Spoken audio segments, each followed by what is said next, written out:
What's up, everyone? This is Nate, and this is the first of a new series that we're going to be doing here on the YouTube channel. This is called Nate's Boutique. Now, this is when I bring you into my boutique where I'm going to be reviewing boutique labels. So I did put a poll on my Instagram. The winner was Criterion. So every week for the next foreseeable time, I'm going to be reviewing different Criterion releases. Now, there's going to be no real rhyme or reason to them. It will just be movies that I own and that I have never seen. So these will all be first-time watches. I'll be reviewing them. I'm not going to review the whole disc as far as like special features. I'm just going to review the movie for you. So the first one ever that we're going to be doing is Alfred Hitchcock's Notorious. Now, this movie is from 1946.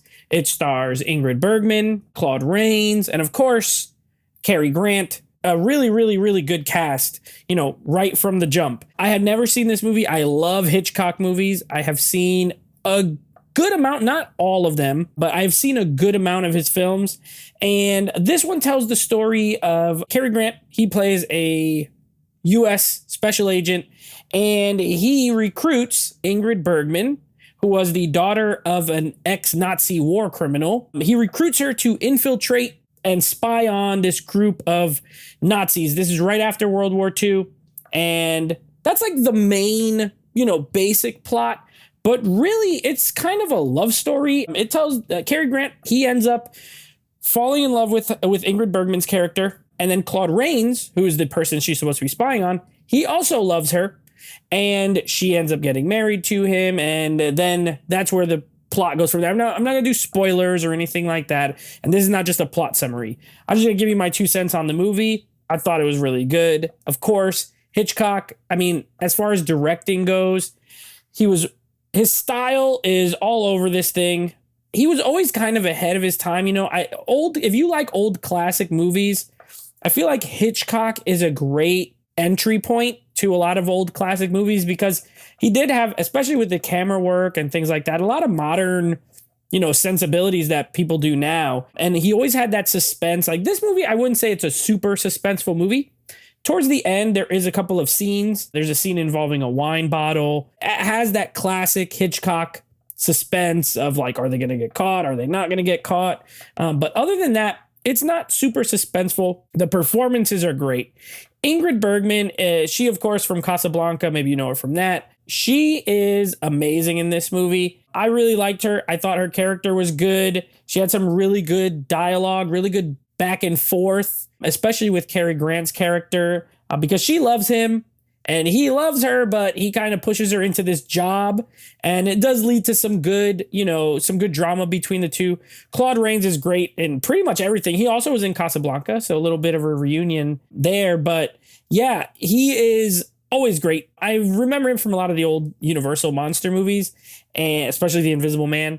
But he's great here. And then Cary Grant, he's very Cary Grant. Now, as far as, he's not my favorite of like the old time kind of big A-list movie star actors, but he is really good. He's really good. He was good in this, North by Northwest, another Hitchcock movie. I think the movie is very well shot. It's entertaining. The first 35 to 40 minutes, honestly, this is a weird movie because it's sort of like stuff's happening, but nothing is too exciting. Nothing is too super interesting. It's just kind of setting everything up. The last 50 minutes, so the second half pretty much, it's where it gets really good. There's a scene where they're at a horse race and Ingrid Bergman and Cary Grant are talking, and that little bit of dialogue is so good. And from then on, I was like totally in. And this happens sometimes with Hitchcock movies where the beginning will kind of lull you in and you're just watching and it's like, okay, nothing really crazy is happening. Even like a movie like Psycho, it's similar. The beginning is just not a lot going on, and then all of a sudden it's like a switch flips and then the rest of the movie is super intriguing. This one's no different as far as the way I view it. I think the beginning is fine and then it gets really good in the second half. So as far as a score, I will give this is not my favorite Hitchcock movie. To me, I wouldn't rank it like of the top 10 I've seen. I'm still going to give it a really good 8 out of 10. And because this is a series where we're doing like videos and movies you can buy, I would definitely say if you're a Criterion collector or a Hitchcock fan, buy it. It is definitely worth it. I could definitely see myself watching it in the future again. well worth owning. So that's it for the first episode. Next week, we'll have another Criterion title. If you guys have any suggestions for Criterion movies you want me to watch, put it in the comments below. Let me know, hey, Nate, and if I have it, I'll watch it. But let me know in the comments below if there's any you want to request. Otherwise, you know, I'm going to be picking them at random. So don't forget to subscribe to the channel, hit the bell notification icon. So that way, anytime we come out with new videos in the future, which we're going to be having a lot of, you'll be the first one to hear about it. Anyway, thanks for watching. Take it easy.